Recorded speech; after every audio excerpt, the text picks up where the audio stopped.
Hello everyone, my name is Mirhat Sharibjan and again, welcome to Eurasian-Express, a YouTube channel dedicated to geopolitics, history, security, cultures and languages, as well as ongoing events and developments across Eurasia.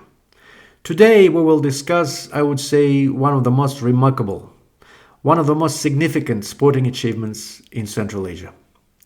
For the first time ever, Uzbekistan, the most populous nation in Central Asia, has qualified for the FIFA World Cup. The 2026 FIFA World Cup, hosted by the United States, Canada and Mexico, has become a historic milestone, not only for Uzbekistan, but for the entire Central Asian region. For millions of Uzbek fans, this is a realization of a dream that seemed almost impossible just a few decades ago. But how did Uzbekistan manage to reach the football's greatest stage? To understand that, we need to look back at history. Among all the former Soviet republics in Central Asia, Uzbekistan probably possessed the strongest football traditions. The legendary Pakhtakor Tashkent club became the flagship of Central Asian football and regularly competed in the Soviet top league against such giants as Spartak Moscow, Dynamo Kiev, CSKA Moscow and Dynamo Tbilisi. Pakhtakor Tashkent is not only the most famous football club in Uzbekistan, but also one of the most historically significant clubs in all of Central Asia. The club was founded in 1956 in Tashkent and was created to represent the Uzbek Soviet Socialist Republic in Soviet football. Its first official match was played on April 8, 1956, a date still regarded as the club's birthday. Pakhtakor became the first Central Asian club to reach the Soviet top league in 1959 and remained the flagship football team of Soviet Uzbekistan for decades.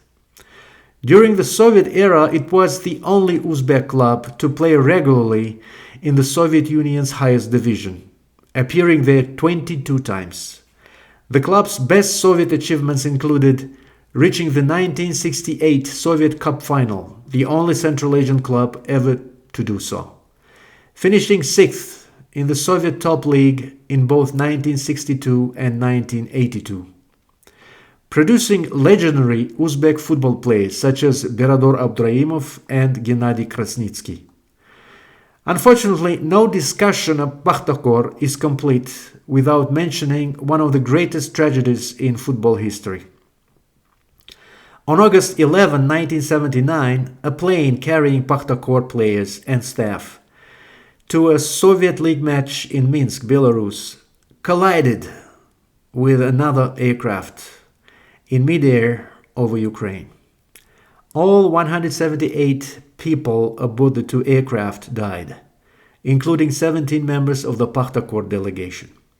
The disaster devastated Uzbekistan, not only Uzbekistan, the whole Soviet Union, especially Central Asian republics of the former Soviet Union at the time. At the time, Pakhtakor was much more than a football team. It was a symbol of Uzbekistan in the Soviet Union.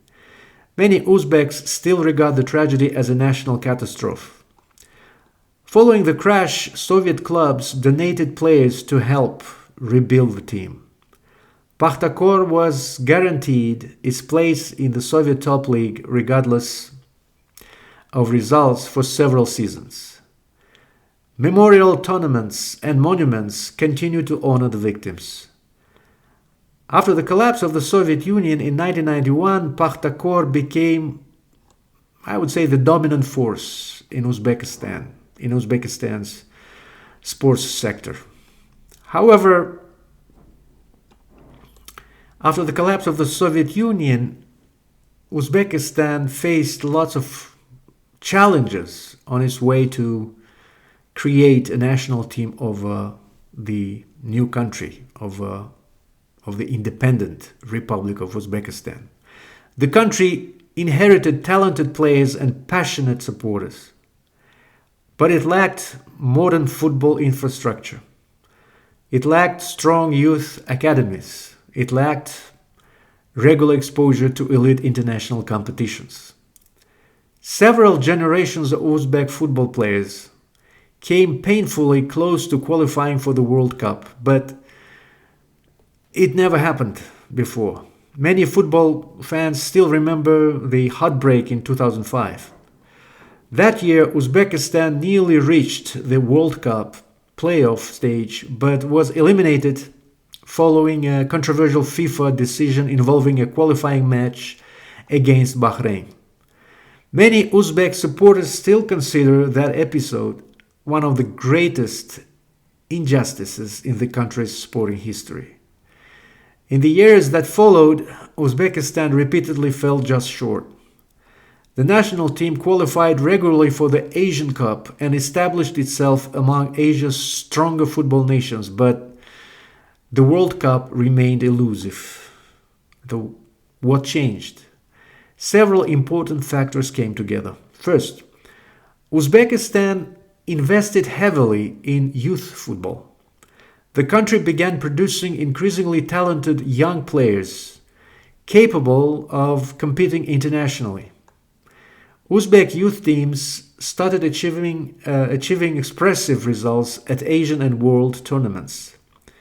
The success of these younger generations created a pipeline of talent that eventually strengthened the senior national team. Second, Uzbek football became more professional. Domestic clubs improved their facilities. They improved coaching standards and scouting systems.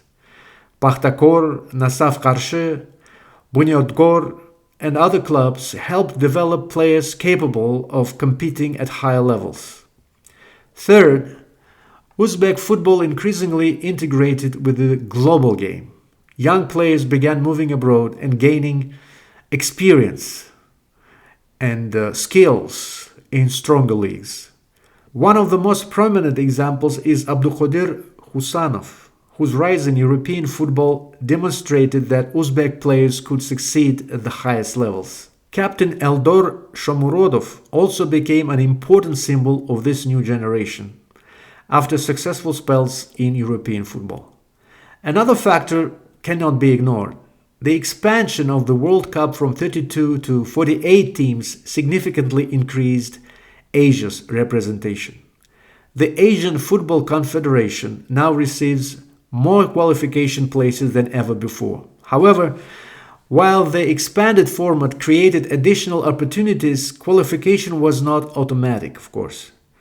Uzbekistan still had to earn its place on the field against strong regional rivals. And that is exactly what it did.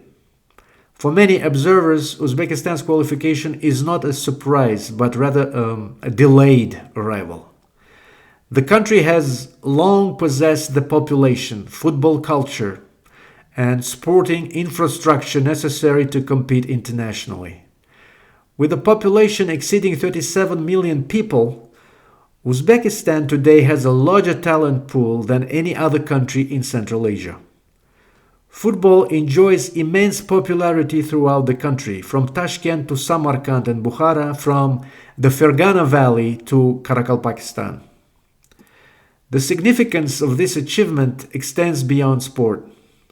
For a generation raised after independence, participating in the World Cup is another symbol of Uzbekistan's emergence onto the global stage. It demonstrates that a country often associated internationally with Silk Road history, cotton production, and geopolitics can also compete successfully in the world's most popular sport.